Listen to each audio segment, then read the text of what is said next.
Hi, everyone. I hope you had a good weekend and that your week has started off well.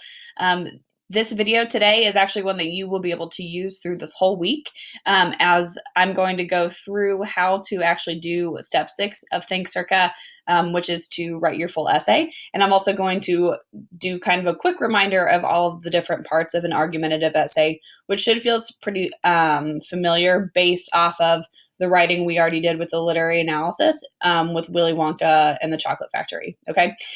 So when you log into Think Circa and open your extended learning time or your writing module, I'm modeling this with mine, you will see all 6 steps. You'll just click over to step 6, and then it will bring you to this screen. Now, your question will be different from mine, but your question, the overall question that you are addressing, is still going to be in green, and you will still have this link of need help getting started. If you're struggling and you need some help, in addition to this video, you can always click this little link and it will pop up just some reminders of things to think about as you work on your claim, your evidence, your reason, conclusion, audience, making sure you have academic language, which means that it sounds formal enough for an essay.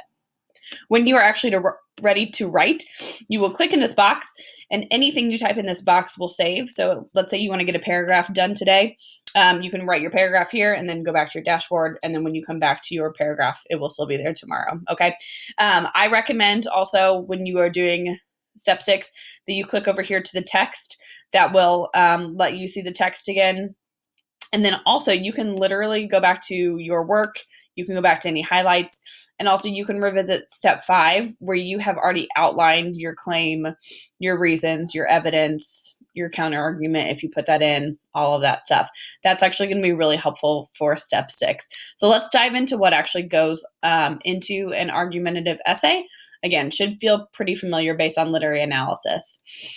So our objectives for this sort of video and this presentation in general is that you, or if I am the student and you are the teacher. So if I'm the student, I can build an argument with a claim, reasons, evidence, and explanation, and I can write strong introduction and conclusion paragraphs for my argument. All right, in the introduction paragraph, there are 3 important things. The first thing that is important is a hook. This is an interesting quote, short story, question, or statement that gets the reader interested in reading more of the essay. We've talked about this, but feel free to pause the video at any time to write down any notes. And again, I will link this video below, or I'll link this PowerPoint slide below so that you can click through the slides on your own if you need to revisit any of these ideas. But it's also a great idea to take notes. So we've talked about 4 types of hooks. Just want to kind of remind you of those quickly. So there's the anecdote, which is a short story, quotation, question, or a statement of intrigue. Now, all of these things are different, but they all need to do or have something to do with your topic. So let me show you a couple of examples. So my sample essay that I'm writing about is about student uniforms. So here are some hooks that I've come up with about uniforms. In 2013, Indiana had over 1 million enrolled students, kindergarten through 12th grade. Now, I looked up this fact on the internet. You can totally do that. That would be fine for a hook. This is going to be considered a statement of intrigue. I'm finding a piece of information that's interesting. 1 million students is a lot of students. And also that was 2013. So probably the amount of students in Indiana has just grown a lot since 7 years ago. But this would be kind of an example of a fact or a statement of intrigue that you could use at the beginning of your essay just to get your reader kind of interested in what you're talking about. Another example is a question. Who in the world wears a uniform? Mail carriers, restaurant workers, and firefighters are a few professions that require a uniform. Students can also wear uniforms. Now, notice this hook is a lot longer, but that's because I kind of started to move into the second step, or the second thing that your Miss Stewart, jumping ahead. Second thing that your introduction paragraph needs, and that is the bridge. The bridge is a sentence, maybe 2 sentences. It just kind of depends, but it connects the ideas from the hook to the third part, which is the claim. And the claim is the position or the main idea that you are arguing or trying to prove in your essay. So let's take a look at kind of what a full introduction paragraph would look like using one of those hooks that I've already made. In 2013, Indiana had over 1 million enrolled students, kindergarten through 12th grade. That would be a lot of uniforms. What a great way to support the economy. Students should wear uniforms to school because doing so improves learning in many ways. So, my first sentence, which I've highlighted yellow, is my hook. My second sentence is just one sentence, and that's my bridge because I take what I started talking about with students, and then I linked it to my claim, which is trying to prove that students should wear uniforms. My hook didn't talk anything about uniforms, so I kind of had to introduce the idea of uniforms in that bridge sentence, which I did. Another example of an introduction paragraph, this is with my second hook that I showed you. Who in the world wears a uniform? So that in and of itself is just the hook. That's the question.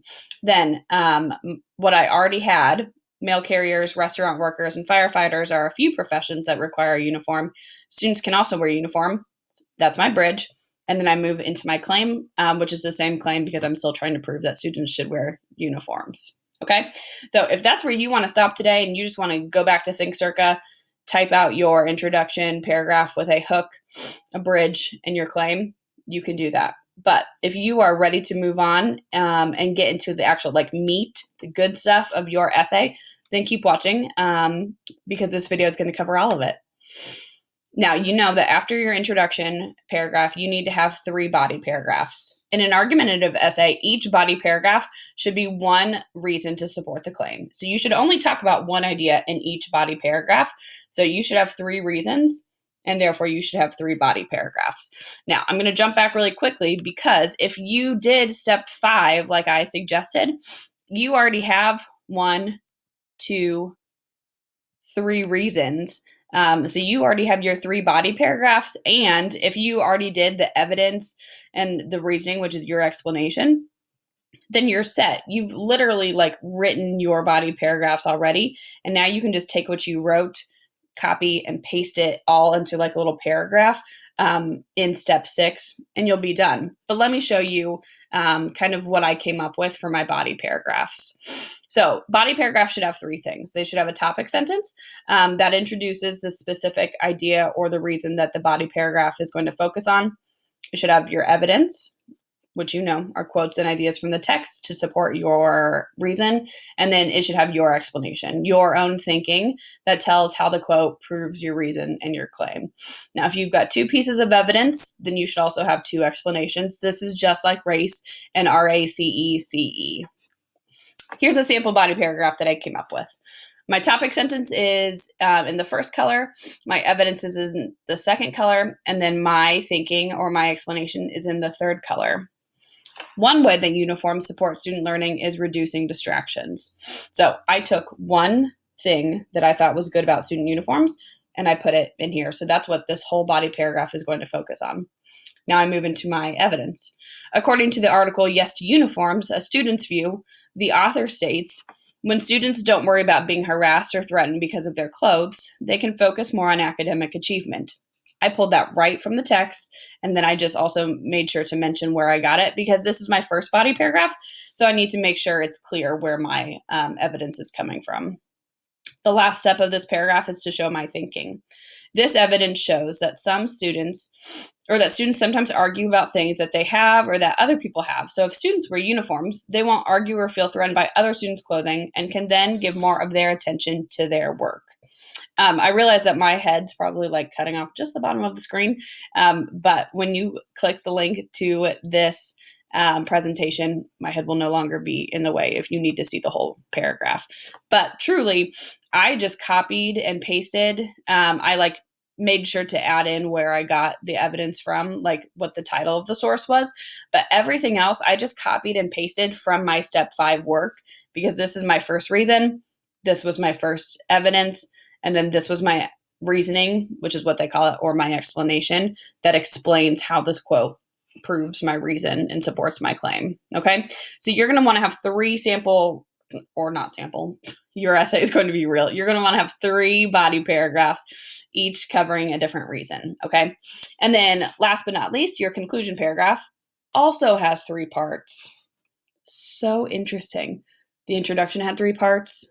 Body paragraphs have 3 parts. Conclusion paragraphs have 3 parts. There are 3 body paragraphs. I see some repetition here, my people. Anyway, okay. So the first part of your conclusion is to restate your claim. You just want to say your claim one more time, ideally in different words. So same idea, but just kind of mix up the words a little bit. So it's kind of a fresh way of saying things. That's what I recommend. Step 2 is to review your reasons. So all 3 of your body paragraphs, you just kind of sum up those reasons. You can just list all 3 reasons in a sentence. That's fine. And then step 3 is to leave the reader thinking. Now, this is where you just kind of say a statement that shows, like, why does all of this matter? Like, why should you pay attention to this idea? Why does my claim have importance? So let me show you what I came up with. Okay, so once again, I just, for my first sentence in white, I just restated my claim in a different wording. In conclusion, school uniforms improve students' learning and school experience in multiple ways. Great. Step 2 is in orange. Students are less distracted by other students and what they wear. My first reason. Students don't have to prove themselves to others. My second reason and second body paragraph. And uniforms help students feel like they all support the school and have a sense of belonging there. My third body paragraph. All just reviewed in one sentence. Last step, it's important for students to have a safe place to learn, and having school uniforms is one way to help make that a reality. Nothing super complicated, just kind of saying, like, yeah, it matters where students learn, and if uniforms can help that, why not?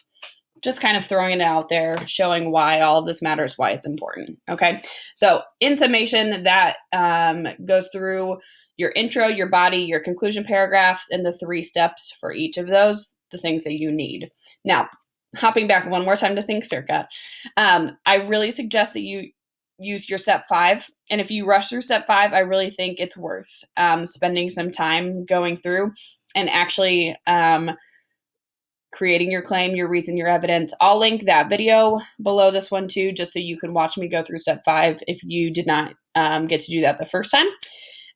But you are just going to be working on your essay for the rest of this week. I kind of slated it that you could do your intro today, your body paragraphs tomorrow, and then your conclusion by Thursday, and then just like wrap up anything on Friday. But since I'm posting all of the parts of the essay today, you can kind of pace yourself and see what works for you. And I'll be available via Class Dojo, via Zoom. I'll put my Google Voice number inside the ELA folder lessons, and then I'll link that below. So if you need to text me for help or for a Zoom meeting request, you can do that. But everything's there. You've got this video, you've got step 5's video, you have the slides that I'm going to link below. And also the realest thing is that y'all have already done this in your literary analysis. This is just a little bit different because we're working with nonfiction, but you got this. I know you do. And I'm here to help if you have any questions or need anything. So just let me know. Again, you want your whole essay done by Friday. So I would start working today, build on what you already did from step 5, and then just type everything here in this box and it will save it automatically. And then when you're ready, when you have your intro, 3 body paragraphs, and a conclusion paragraph for a total of 5, you're ready to submit your assignment to me. So good luck. You got this. I love you. Proud of you. Looking forward to seeing your work. Bye.